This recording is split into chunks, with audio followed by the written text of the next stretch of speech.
Focused on the money, you've come to the wrong place, my friend. I'm here to make money. Let him finish, Kev. Our biggest goal is to break bad habits around the world. And Mr. Wonderful, like, I can't work with you. Hey guys, so today we'll be telling you all about Shark Tank's Kevin Oleary and the things he owns that the other sharks can't. First, drop us a comment below to get a shout out in the next video.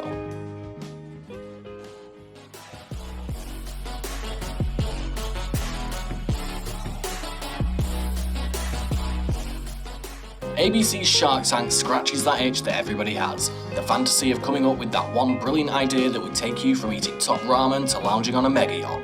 Kevin Oleary, Canadian businessman and Shark Tank's Mr. Wonderful, has a reputation among TV fans as the tough guy, the truth teller. His shark-tongued advice never gets sentimental or goes easy on the business owner.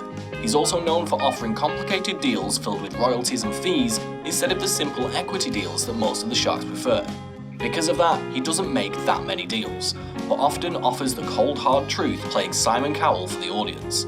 He also has a constant refrain, and it boils down to dollars. He knows money, and at least in his public persona, that's all he cares about. But that reputation isn't just based on his television career. Before he was Mr. Wonderful, Kevin Oleary was, and still is, an outrageously successful businessman who's proven he can predict exactly what business to get into at just the right time. He's mastered, as Liz Lemon says, the thing that rich people do where they turn money into more money. So if you want some tips on how to become a billion-dollar shark, look no further. So one thing that Kevin Oleary does that the other sharks just can't afford to do is his need for a haircut. Now, I have a full head of hair and I consider a haircut every 3 months about the right time. However, Kevin has a haircut every 2 weeks, and not just your average haircut. He pays over $100 for every trim. Now imagine if you had a full head of hair, the cost would be ridiculous. Another thing that Kevin Oleary, who preaches frugality as a means of accumulating wealth, spends his money on is food.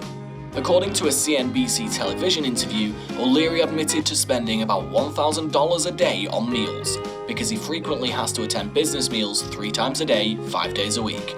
He also frequently picks up the check. Now he also likes to collect, as an investment, watches. He buys them reportedly to mark milestones, and as an investment.